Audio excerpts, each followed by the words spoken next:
السلام علیکم ګران مینوال زه فیضان ګلستان یو ځل بیا حاضر یم دوستانو. تاسو په سټارټینګ کې یو کلیپ صحیح کړو، اوس چې دی نو تاسو دا بل کلیپ هم صحیح کړئ.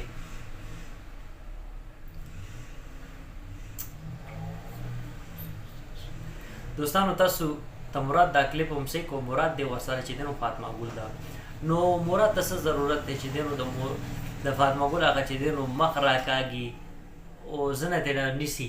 نو دا کار چې ته کوې نو تا ته په مخامخ په سکرین باندې څه لپاره راځي؟ په سکرین باندې راځي نو بیا دا کار کې خلکو ته ځان ښیې دا دا وګوره دا زه چې دی نو د فاطمه ګل مخ هم راکاږم زه هم ترې نه نیسم. نو په دې کې ته خپل ځان خلکو ته ښکاره کوې. نو په دې کې ستا مقصد څه دی؟ څه مقصد دپاره ته چې دی نو خلکو ته دا ښکاره کوې؟ لومبنۍ خبره دوستانو زه به تاسو سره دا وکړم د مراد مقصد چې دی نو صرف او صرف نیلم ګل ته ښودلو دی چې نیلم ګل دې دا وګوري فاطمه ګل ما سره ده. نو زه چې دی نو د هغې مخ هم راکاږم زه هم راکاږم. نو نیلم ګل چې دی نو هغه به ګوري په هغې باندې به اور بل شي تو به پرې ولګي. نو په غوسه کې وه چې دی نو هغه به راته څه کنځلې وکړي یا چې دی نو زموږ خلاف به داسې ویډیوز جوړ کړي.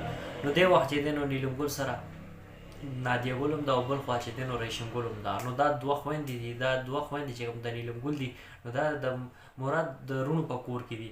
نو دا هم ډېر هوښیارې دي. نو دی سختي سره چې دی نو نیلم ګل منع کړې ده. ته به نن نه بس د دی به نوم به نه اخلي، نه به د مراد اخلي او نه به د فاطمه ګل اخلي.